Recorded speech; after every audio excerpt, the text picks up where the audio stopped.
Hello friends, welcome to ED action. இன்றைக்கி வந்து சூப்பரான ஒரு ஸ்வீட் தாங்க செய்ய போகிறோம். இது பால் பவுட்ரு வச்சு இன்றைக்கி செய்ய போகிறோம். இது பால் மிட்டாய்ங்க. ரொம்பவே நல்லா டேஸ்ட்டாக இருக்கும். ரொம்ப சிம்பிளான ரெசிபி தான். இந்த வீடியோ பார்க்குறவங்க லைக் பண்ணுங்கள், ஷேர் பண்ணுங்கள், சப்ஸ்கிரைப் பண்ணுங்கள்.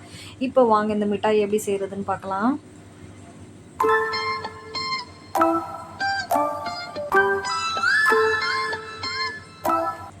இப்போ இந்த பால் மிட்டாய் செய்கிறதுக்கு வந்து நான் பால் பவுட்ரு தாங்க செய்ய போகிறோம். இப்போ நான் பால் பவுட்ரு வந்து ஒரு 1/4 கிலோ அளவுக்கு எடுத்திருக்கேங்க. பாருங்கள், ஒரு பவுலில் கொட்டி வச்சுருக்கேன். இப்போ இதுக்கு வந்து ஒரு பாக்கெட் பால் எடுத்திருக்கேன். இது ரெண்டும் தான் நம்ம சேர்த்து செய்ய போகிறோம். இப்போ நம்ம செய்ய ஆரம்பிச்சிடலாம். இப்போ அதுக்கு முன்னாடி வந்து ஒரு 5 ஏலக்காய் எடுத்திருக்கேன். நான் சின்னதாக இருக்கிறதுனால ஒரு 5 எடுத்திருக்கேன். நீங்கள் பெருசாக இருந்துச்சுன்னா ஒரு 3 சேர்த்துக்கிட்டாலே போதும்.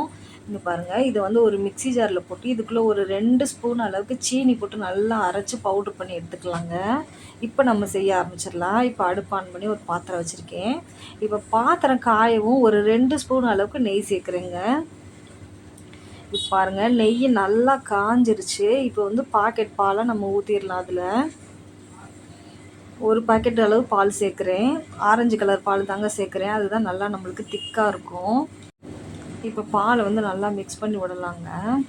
இது வந்து நம்ம ஆரஞ்சு கலர் பாக்கெட் எடுக்கையில் வந்து நம்மளுக்கு நல்லா திக்காக இருக்கும். பால் நல்லாவே இருக்கும் ஸ்வீட் செய்கிறதுக்கு. இப்போ வந்து அடுப்புமே நான் வந்து ஹை ஃப்ளேமில் தாங்க வச்சு செய்கிறேன். இப்போ பாருங்கள், லைட்டாக கொதி வர ஆரம்பிக்குது பாருங்கள். நம்ம நெய் சேர்த்துருக்கனால நல்லா ஒட்டாமையே அப்படியே வரும் பாருங்கள். பாருங்கள், நல்லா கிளறி விட்டுக்கிட்டே இருக்கலாம். இப்போ பாருங்கள், நல்லாவே கொதிச்சிருச்சு பாருங்கள். இப்போ ஒரு 2 நிமிஷம் ஆயிடுச்சுங்க. நல்லா கொதிச்சிருச்சு பால். கொதிக்கவும் இப்போ என்ன செய்கிறேன்னா, நான் வந்து கொஞ்சம் கொஞ்சமாக இந்த பால் பவுட்ரை சேர்த்து மிக்ஸ் பண்ணலாங்க. மொத்தமாக கொட்டி சேர்க்க வேண்டாம். பாருங்கள், இந்த மாதிரி கொஞ்சம் கொஞ்சமாக கொட்டி விட்டுட்டு நம்ம மிக்ஸ் பண்ணிகிட்டே இருக்கலாம். இப்போ வந்து அடுப்பு வந்து ஹை ஃப்ளேம்லேயே தாங்க வச்சு செஞ்சுக்கிட்டு இருக்கேன். இது வந்து நம்ம பால் பவுடரில் செய்கிறது வந்து அதிக நேரமும் எடுத்துக்காது. நம்ம பால்லேயே செய்கிறதுனால தான் கொஞ்சம் டைம் எடுத்துக்கும். இது நம்மளுக்கு வந்து சீக்கிரமே நல்லா வற்றி வந்துடுங்க. இங்கே பாருங்கள், இப்படியே நல்லா மிக்ஸ் பண்ணிகிட்டே இருக்கலாம். கட்டி விழுகிற மாதிரி இருக்குங்க. அப்புறம் நம்ம கிளறையில் சரியாக வந்துடும். நல்ல தண்ணி எல்லாம் வற்றி வரையில் வந்து நம்மளுக்கு கிளறையில் வந்து எல்லாமே நல்லா ஒன்று சொன்னாப்பில் வந்துடும். கட்டி விழுந்துச்சுன்னா ஒன்றும் பயப்பட வேண்டாம்.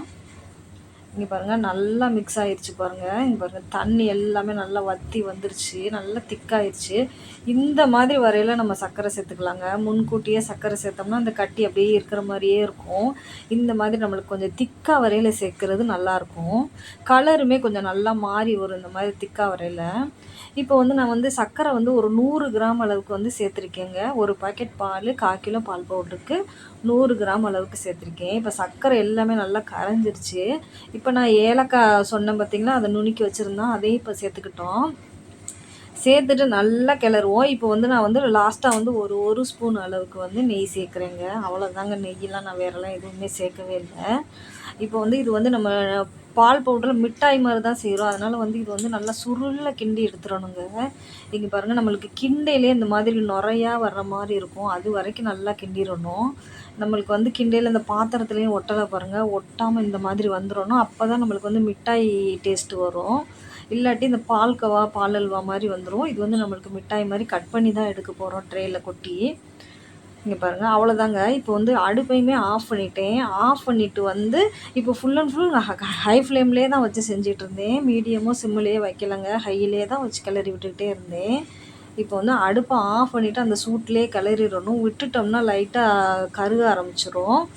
இப்போ பாருங்கள், நல்லா கிளறி விட்டுட்டேன். அது அப்படியே கொஞ்சம் ஆறிட்டுச்சு. இப்போ வந்து நம்ம பவுலில் மாற்றிடலாங்க. இப்போ இந்த பவுலில் வந்து நான் நெய் தடவி வச்சுருக்கேன். அதில் இப்போ சேர்த்துக்கலாம். இதை சேர்த்துட்டு வந்து நல்லா இதை தட்டி விட்டுறலாங்க. நம்ம ஸ்லைஸு போடுறதுக்கு நல்லா ஈஸியாக வரும். பாருங்கள், இந்த மாதிரி இந்த கரண்டியில் தட்ட முடியாது. ஒரு ஸ்பூனாவது ஏதாவது வச்சு நம்ம அமுக்கி விட்டோம்னா நல்லா பிடிச்சிக்கும். இப்போ நம்மளுக்கு தட்டுறதுக்கு சிரமமாக இருந்துச்சுன்னா கொஞ்சமாக அதில் நெய் சேர்க்குறோம் பாருங்கள். ஒரு 1/4 ஸ்பூன் அளவுக்கு நெய் சேர்த்துட்டு நம்ம எல்லாமே நல்லா தட்டி விட்டுறலாம். தட்டி விட்டு இது வந்து ஆறணுங்க. நல்லா ஆறுனா தான் நல்லா ஸ்லைஸ் பண்ண நல்லாயிருக்கும். இங்கே பாருங்கள், நம்ம ஊற்றின நெய் கூட அப்படியே திரிஞ்சு தான் வருது. நெய்யுமே இதுக்கு ரொம்ப ஆகாதுங்க. பாருங்கள், இப்போ வந்து இது கூட வந்து நட்ஸு கொஞ்சம் சேர்த்துருக்கேன். அதை மேலாப்பில் தூவிட்டு இந்த மாதிரி ப்ரெஷ் பண்ணி அமுக்கி விட்டுட்டோம்னா நல்லா சேஃபாக நின்றுக்குறோம். இப்போ இது நல்லா ஆறிடுச்சு. இப்போ நம்ம கட் பண்ணி எடுத்துக்கிறலாம்.